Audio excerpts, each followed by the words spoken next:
Tesla's annual shareholder meeting is never just your average corporate get-together, but this year's was on a whole another level. It really felt like a story of two different companies with two totally different futures, kind of duking it out right there in the same room. You had the traditional corporation grappling with its owners, and then you had this wild sci-fi vision of what's to come. So let's get into it. Okay, so the whole event really hinged on one huge number. Get this. Over 75% of the votes cast were in favor of approving Elon Musk's super controversial, multi-billion-dollar pay package. And this vote, it was the real flashpoint, right?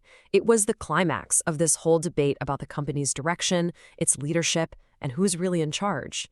And then, right after that vote, Elon Musk himself kind of handed us the perfect theme for understanding all of this. He said this wasn't just a new chapter for Tesla, he called it a whole new book. And honestly, that's exactly what the meeting felt like. It felt like we were closing one book that was all about these corporate fights and then dramatically opening a brand new one that sounds like pure science fiction. So before we can even crack open that new book, we've got to talk about how the old one ended. And that story, it was all about the company's owners, the shareholders, and a really serious push from them for more accountability and more control over the board. And look, we're not just talking about one or two unhappy investors here. A huge chunk of the official meeting time was taken up by 8 different proposals brought forward by shareholders. They were really trying to put some guardrails on the board and bring in more traditional corporate oversight. And if you look at all these demands, there's a pretty clear theme, right? The investors wanted more power to keep the board in check. We're talking about everything from being able to sue the board without needing this massive stake in the company, to electing directors every single year instead of every 3. They were also pushing for more ethical oversight, like child labor audits and tying executive pay to sustainability goals. It was basically a huge push for more shareholder control. And the criticism, it got really sharp. You had a representative for the New York comptroller, a huge shareholder, calling this a bait-and-switch scheme. Their whole argument was, hey, you guys convinced us to move the company to Texas, and then boom, you immediately use Texas law to make yourselves immune from accountability by setting this crazy high 3% bar for lawsuits. Now, the board's response? They pushed back, and they pushed back hard. They basically told shareholders, vote no on all of this.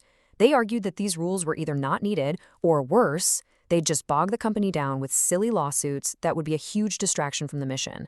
So yeah, the battle lines were pretty clearly drawn. So you've got this really clear conflict, right? A powerful group of investors demanding more control and a board saying, let us do our thing. The big question was, which way were all the other shareholders going to lean? The thousands of individuals and institutions. Well, the verdict came in, and it was decisive. It was a total landslide for the board and for management. Musk's pay package sailed through, the directors were all reelected, and every single one of those shareholder proposals for more oversight was shot down. The message couldn't have been clearer. The owners of the company chose the big vision over adding more guardrails. And just like that, all that corporate drama that was all over the news, it was basically over. The votes were counted, the issue was settled, and you could feel the entire vibe in the room just completely shift. It pivoted away from the here and now, away from all this governance stuff, and right into the very reason why those shareholders had just placed such a massive bet on the current leadership. And this is where Elon Musk steps up to start writing that new book he was talking about. And the star of the show, the main character of this new story, it's the Optimus humanoid robot. Musk did not pull any punches here. He basically said Optimus isn't just going to be another product for Tesla. He thinks it's going to be the biggest product of all time. We're talking bigger than cars, bigger than smartphones, bigger than anything. And to help people really wrap their heads around that kind of scale, he made a pretty cool comparison. He's talking about a future where every single person on Earth is going to want their own personal robot. Kind of like a real-life R2-D2 or C-3PO, but obviously way more capable. It's a vision for a true mass-market personal robot. And the ambition here, it goes so far beyond just being a cool gadget or something that works in a factory. Musk is framing Optimus as the key to solving some of humanity's biggest problems. We're talking about things like eliminating poverty, delivering incredible medical care, and creating a future of what he calls sustainable abundance. So you're probably thinking, how on earth does a personal robot become a reality for billions of people? Well, the answer is, you make it cheap. And Musk dropped the number. The target cost to produce one of these things, once they get to scale, is around $20,000. That's a price point that suddenly makes the science fiction feel a lot more like a business plan. And to really hammer home the economic potential, Musk used a phrase I don't think anyone's going to forget. He literally called Optimus an infinite money glitch. Basically, a technology so game-changing it could 10x or even 100x the entire global economy, creating just an insane amount of wealth. Okay, so the vision is massive, right? Almost unbelievable. But this wasn't just him dreaming out loud. He laid out an actual plan. So let's look at the roadmap because honestly, the timeline is wild. Yeah, this isn't some far-off 20-year plan. Musk is talking about this stuff starting next year. In 2025, they're planning to start limited production of Optimus and start building the Cybercab. And then in 2026, they're aiming for volume production of the Tesla Semi. So this stuff is right around the corner. And that Cybercab, it's a really important piece of this whole puzzle. It's not just a self-driving car. It's designed from scratch to be only a robotaxi. I mean, no steering wheel, no pedals. It's just a machine built for one thing, the absolute lowest cost per mile, and to be cranked out in huge numbers. So what's powering this whole vision? It all comes down to their AI strategy, and it's all about doing everything in-house. So step one, you design your own custom AI chips that are cheaper and way more power efficient than what anyone else has. Step two, you figure out how to make a truly insane number of those chips.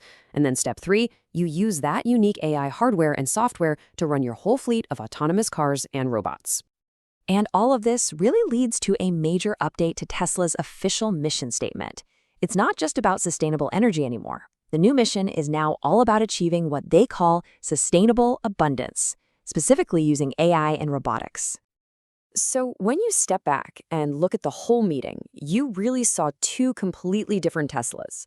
On one hand, you had Tesla, the corporation, dealing with shareholder rights, governance, all the boring but necessary stuff of today. And on the other hand, you had Tesla, the vision, which is all about humanoid robots, AI, and a future that sounds like it's straight out of a movie. So in the end, the shareholders voted. They turned the page. They chose to buy into that new book and its crazy sci-fi vision. But that leaves us with the real question, doesn't it? What kind of story is this new book actually going to be? Is it going to be more of a corporate thriller full of challenges and execution risks? Or could it actually be the science fiction epic that Elon Musk was selling from that stage? That's the trillion-dollar question.